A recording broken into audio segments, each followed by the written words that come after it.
હાલે મમ્મી, મારું રિઝલ્ટ તારી દીકરી પાસ થઈ ગઈ છે ને 82% લાવી છે. 82. હારું હારું હો બેટા, આજ તો મારી દીકરી આટલું લાડવા બનાવું. લાડવા પછી પેલા મારો મોબાઈલ. પપ્પા, તમે મને કીધું તું ને રિઝલ્ટ પછી મને મારો મોબાઈલ લઈ દેશો. ઓય સાંભળશો, તારો ફોન મારી દીકરીને આપજોઈ, આજથી વાપરશે. હા બેટા, હાલે બેટા. આવું ડબલું નહીં પપ્પા, મારી બધી જ ફ્રેન્ડ પાસે લેટેસ્ટ ફોન છે. હું આ ડબલું લઈને જઈશ તો કેવી લાગીશ? પણ બટા, વાત તો આ ફોનમાં થવાની જ છે ને. પપ્પા, તમે દર વખતે આવું જ કરો. બધા વેકેશનમાં ફરવા જાય તો તમે અમને દેશમાં લઈ જાઓ. બધા પીઝા ખાવા જાય તો એમ કહો કે ઘરે બનાવીને ખાઈ લ્યો. ને 6 મહિના માંડ એક વખત તો પિક્ચર જોવા લઈ જાય. ને આ વખતે તમે મોબાઈલમાં પણ આવું જ કર્યું.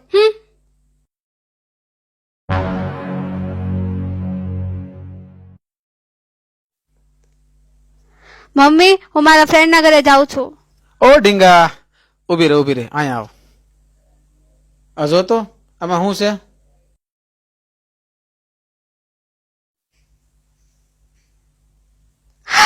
યસ, થેન્ક યુ પપ્પા. હવે મારી દીકરી રાજી ને? અરે બહુ રાજી. હમણાં જ જાઓ અને મારી બધી ફ્રેન્ડ ને બતાવી આવો.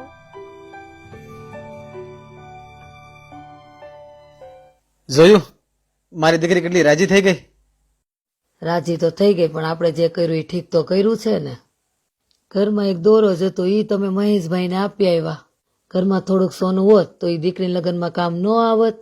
અરે એના લગ્નમાં તો હજી ઘણી વાર છે, ત્યાં સુધીમાં તો આપણે થોડું થોડું કરીને ભેગું કરી લેવું. આપડી બે ની કમાણી ભેગી કરીને ત્યાં ઘર માંડ હાલે છે. એમાં આપણા ઢીંગાનું 11મું ને 12મું ધોરણ, એમાં કેટલા રૂપિયા જોહે? હા, તો આપણે ખર્ચામાં થોડો કાપ મૂકી દેવું, બીજું શું? છેલ્લા 15 વર્ષથી કાપ મૂકીને કેમ ખર્ચા કરાય ને ઈ ભૂલાઈ ગયું છે હવે તો. અરે તે અત્યારે આવી બધી વાતો ક્યાં માંડી? તારી દીકરી કેટલી રાજી થઈ ગઈ એ તને દેખાતું નથી? હા દેખાય છે ને, પણ ભેળું ઈ દેખાય છે કે સમય જતા વાર નથી લાગતી. કાલ હવારે દીકરીની જાન આવીને ઉભી રહે તો હું સમાજ આમુને વેવાયા મુકાય બેહી રહેવા હે? આપણે દીકરીના માવતર કેવાય, આપણે દીકરીને 2 પાંદડે દેવું ને તો સમાજમાં આપણું હારું કેવા હે, અને મારી દીકરી હારિયામાં માનભેર રહે.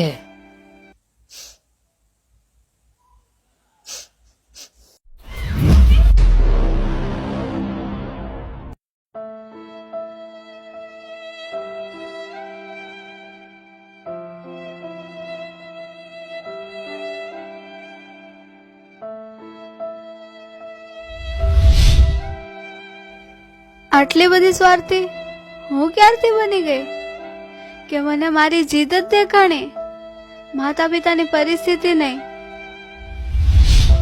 જેનો હાથ પકડી ને હું ડગલા ભરતા શીખી, આજે મારા લીધે ઈ દુખી છે. જેમના ખભા પર બેસી મેં દુનિયા જોઈ, આજે એમના દિલની વાત હું કેમ ન સમજી શકી? મારી મુસ્કુરાહટમાં જેમની દુનિયા વસતી, આજે ની આંખમાં આંસુ મારા લીધે.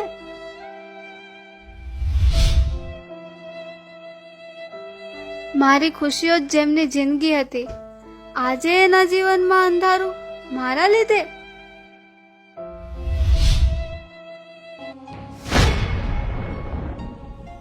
બસ હવે નહીં.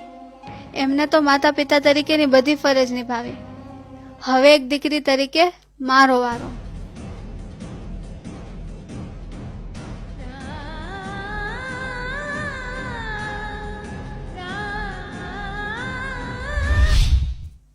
પપ્પા, સાયકલ તમારી રોજ રોજ બગડેલી જ હોય, એન કરતા એક નવી ગાડી લઈ લ્યો ને.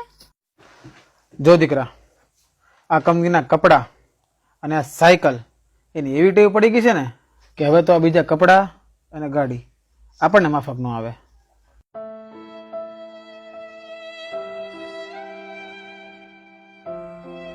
પપ્પા, આમ ક્યાં ખોવાઈ ગયા?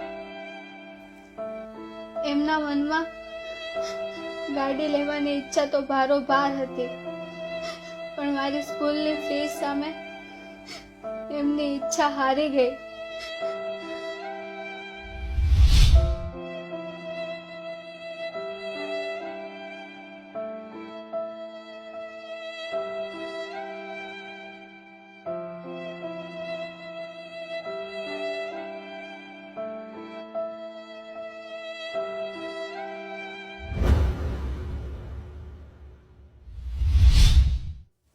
બસ આ મારી છેલ્લી પૂરી. હો, મારું પેટ ભરાઈ ગયું છે, હવે તું શાંતિથી ખાઈ લે.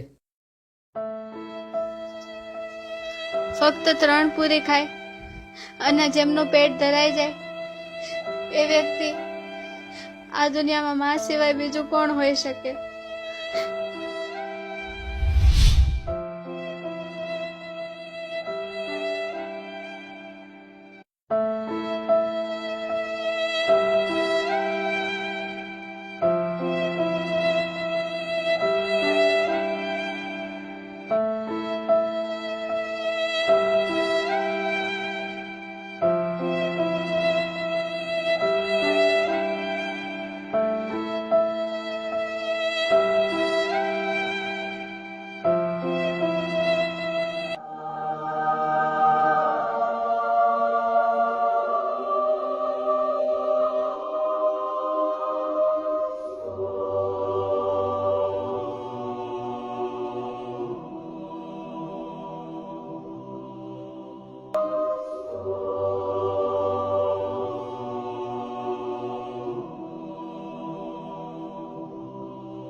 અરે અરે, મારા હાવજને શું થયું? જો આ તારે લીધે રોવે છે. મેં તને કીધું તું ને થોડોક મોંઘો મોબાઈલ લઈ, પણ તું માની નહીં. રોવડાવે પાર કરી મારી દીકરીને. પપ્પા, મને કાંઈ નથી જોતું, મને મોબાઈલ નથી જોતો, મને ખાલી મારા પપ્પા જોઈએ છે.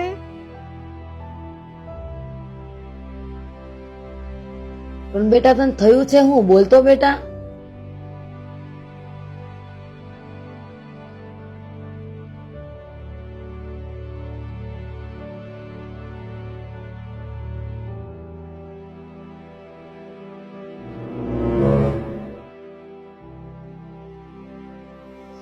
આ દોરો ક્યાંથી આવ્યો? મમ્મી, મેં તમારી બધી વાત સાંભળી લીધી. મને ખબર છે મારા મોબાઈલના પૈસા ક્યાંથી આવ્યા.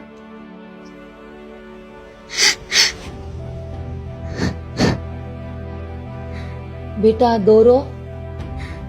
મેં મારો મોબાઈલ પાછો આપી દીધો અને પૈસા મહેશ અંકલને આપી તમારો દોરો પાછો લઈ આવી.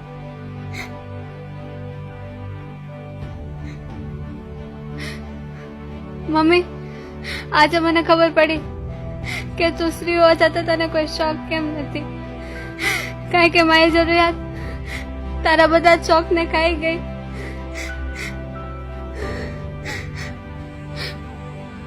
અને પપ્પા, આ વેકેશનમાં મારે ક્યાંય ફરવા નથી જવું. આ વેકેશનમાં હું નોકરી કરીશ અને તમને ગાડી લઈ દઈશ. પછીથી મારા પપ્પા સાયકલમાં નહીં ફરે.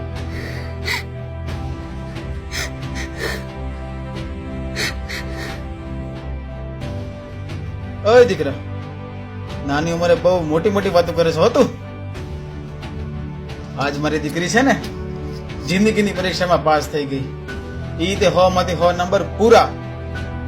અરે કોણ કહે છે કે દીકરી બોજ છે?